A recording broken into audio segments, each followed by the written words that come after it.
Hi, I'm back, and I've been wanting to make this video for the longest time, but here I am today making it.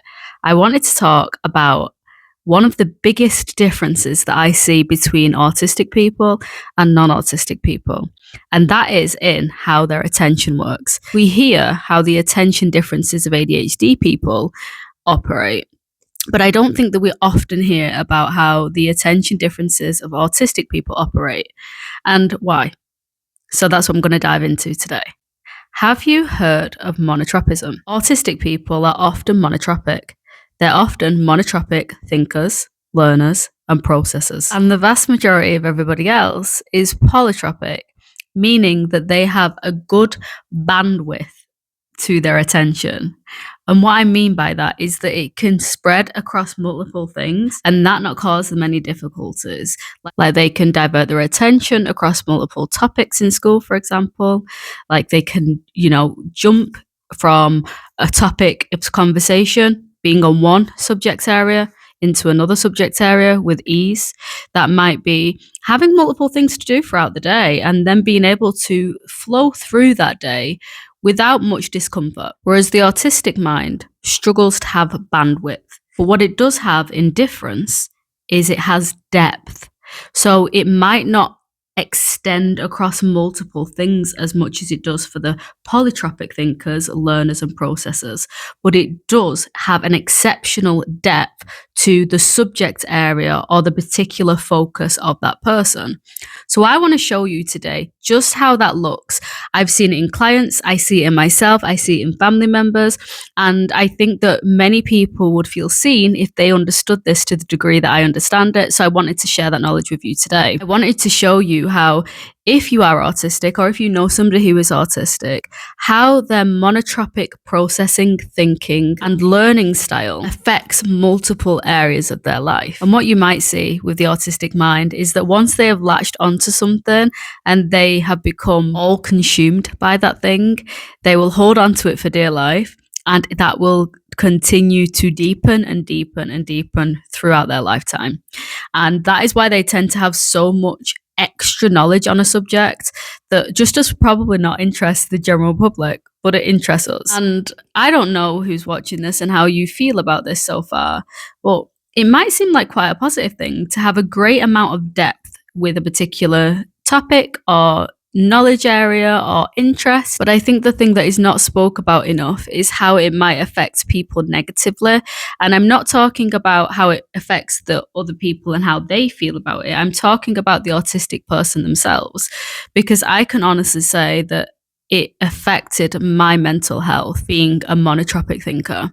And now I reflect on the worst of my mental health in my teenage years and in my early 20s when I suffered tremendously. I can now see things and understand things that I didn't understand at the time. That is a consequence of being monotropic. And I will dive into that a little bit later. But I'm going to show you the different areas that monotropism affects. The first one is conversations. So you'll notice this in people who do not mask their autism. They will have particular things that they would like to speak about, and they will speak to you about it, and they will speak to you about it in depth. So again, that is something that is very different to the general population. I think that to the general population who are polytropic in thinking, they like to have a varied conversation that naturally ebbs and flows and moves on to different topics and moves fluidly from one thing to the other. Whereas within the autistic community, there is this difficulty to do that because actually the area of focus is not quite as vast as that. It is very set on that particular area and to dive into that. So we do hear about this being spoke about in terms of, I don't want to have surface level conversation. I want to get to the depths of something. And that is something that autistic people enjoy doing. And they also feel energized when they are able to do that. And also when other people are doing that, because that is how they would like to have conversations. The other area where you might see how monotropism affects an autistic person is in school and in work. I feel like that's quite self-explanatory, but I will obviously explain that many autistic people will have an exceptional amount of information and talent and giftedness, potentially, not always, in a particular area. a particular subject. And then you might see how either staff or teachers are confused, especially if this person has not been diagnosed, as to how they can differ and operate so differently in a different subject area. And I'm not talking about I'm not interested in this, I'm not focused on this. I'm talking about unable to grasp basic concepts, unable to grasp the subject area at all. It's with tremendous difficulty that they have to keep re-entering this arena that they don't even have the basics in. So you might see this in things like, I'm generalizing here, this isn't true for everybody, but you might see that they struggle with physical coordination. So PE might not be their favorite thing because they just cannot do it in terms of anything that's physically led. So that could be, I don't know, food technology. So the kind of operations of that could be really stressful to them, but then you could send them into a maths class or alternatively English or psychology or whatever it might be, and they show this tremendous gift, this tremendous talent, this tremendous amount of retainment of knowledge and understanding of a subject, and it can be quite confusing to the people outside of them. But that is due to their monotropic processing, their monotropic thinking, and their monotropic learning style. Whereas the vast majority of kids can enter a school arena, for example, and diversify their attention across them. They will have obviously preferences of subject. They will be good at subjects and they might be less good at others, but the spike is not as high. It's quite consistent throughout, and they might have just a couple of subjects that they enjoy and they're good at, and a couple that they maybe just don't actually fully engage in or give all of their resources, all of their energy to. But it's not because they wouldn't be able to do it. It's because they actually just don't have the interest in doing so. That's the difference. You also will see monotropism affect somebody's daily life. And what I mean by this is, if you can imagine, right, that we're talking about diversifying your attention on multiple streams and being able to move from one stream to the other. So task switching, that, if you are polytropic, is without stress. And I'm not saying that doesn't mean that their lives aren't stressful and that actually, they might need more time on one particular area and they don't necessarily get it and that can cause stress, but that's not what I'm talking about. I'm talking about how to task switch for somebody who is monotropic is exceptionally difficult. It's costly to their nervous system, to the way that they operate, to the way that their mind operates.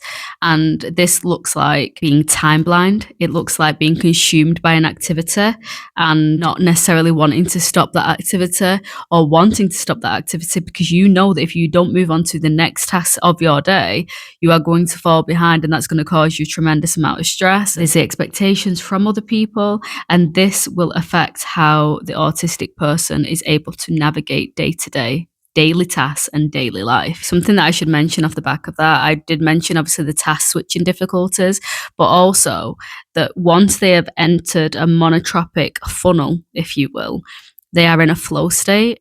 To come back up out of that flow state to re-enter normal day-to-day life is tremendously hard. And I think that this is not something that is experienced by every person, because the way that I see it is that people who are polytropic are able to almost live in this, like, if we imagine like a central line here, this is how I envision it in my mind. I'm quite visual. I use a lot of metaphors in my sessions. If there's this central line of living, and that is where you are kind of expected to operate, most people who are polytropic are able to just jump back, forward. And autistic people will enter something, and if they're any good at that particular thing, dive and they dive and they dive. So if you can imagine trying to have to come back out of that flow state of a particular area of interest, or once you've eventually been able to start doing something, you might have been able to eventually finally process that bit of information, and then you're expected to come back out and just enter the next bit of life. That is exceptionally difficult for autistic people who are monotropic. A person who is monotropic, this also affects social settings. So if you can imagine how a person engages if they're monotropic is very different to how a person engages if they're polytropic. It also affects their processing. It affects their memory, because depending on what state they're in. So imagine if we go back to the flow state, an autistic person is, I don't know, doing a piece of artwork because they've been able to do that, or they've eventually got round to completing a task and they are all in that task. and they are in this flow state and they are digging and digging further down this to complete this or to do this or to just enjoy this or engage in this. And then somebody naturally who is living up here in this polytropic world is task switching. And you'll see this if a child has to switch on to, right, everybody, we've had 10 minutes on that particular, piece of writing. Now we need to move on to this. When everybody else has moved on, because it's very easy for them to do so, that child who is monotropic and is stuck in that flow state with that piece of writing, for example, is going to be stuck in that processing funnel. And anything that you say that is in relation to new task, that is in relation to forming memories and information and knowledge on these new things is just going to be missed because they are monotropic and not polytropic. And lastly, I wanted to talk about probably the hardest thing for me to talk about, but I also think that it's really insightful because I don't think that many people know this about self. So if you're still here, I'm really glad that you're here, because I imagine that if you are monotropic and you're autistic, I can guarantee that this is probably affecting you in some regard. I see it with clients and not just myself. So this is not just from my own frame of reference either. When we enter the monotropic flow state, where we have latched onto something. So this can be an area of interest. For example, like I mentioned, it could be that you are learning everything that you want to learn about space, or you might be learning everything about horse breeds, or you might be, completing a piece of artwork that you've really wanted to complete. That's really positive, and it's a really rejuvenating, energy-giving experience for many autistic people. But what I don't think is mentioned enough is that when we latch onto something, because our brain has naturally, so the brain's number one job is its survival. So naturally, if something threatens its survival, it will do anything it can to regain some level of control and feeling safe again. We all, autistic or not, operate that way. It's primal. If we are sent into a survival state for whatever reason and we don't have resolution to that, something that I see that autistic people do is they are constantly searching for resolution, which means that their monotropic mind latches onto a piece of information or a topic or something that's going on in the world, and it doesn't let go and it digs. And if you can imagine that that's quite a negative experience with lots of negative thoughts, lots of negative emotions, if we don't know that's how we are operating and that is in difference to the average population, you can imagine that the natural consequence of that is high amounts of anxiety and high degrees of poor mental health. I remember there were certain topics of information, certain experiences that I'd had that I just couldn't fathom certain things. And I was constantly trying to find the why. And because I didn't have a resolution in my body, it became a monotropic focus, and I would monotropically spiral with this piece of information, this particular topic, this particular thing, this pain point of mine. And I didn't know how to let go of it. And it's the reason why I am currently in the process of writing this book, which is Finding the 100% Rule and Finding the Why, which is going to be a book about helping autistic people navigate and create a system and a structure to finding their whys to help them navigate their lives in a neurotypical world. Because I think that something that many of us struggle with is that what is said and what is meant by what they're saying are two very different things. And we're trying to operate it from like a logical, rational point of view. And we're trying to almost find ourselves in the middle of that and trying to understand ourselves and also understand all these other people and how they are all seemingly in agreement about things that they might not mean it to the degree of what we're understanding it. So an example of this might be, just to help it make sense, is that something that I found is that my empathy looked very different to the general population. And this is something that I monotropically spiraled with a while. I think that people don't understand that sometimes they are more morally flexible than they think they are, because the rule fits, but it only fits when it fits their narrative or their agenda. So these are things that I latched onto and I really struggled to let go of until I was able to find the resolution in my body.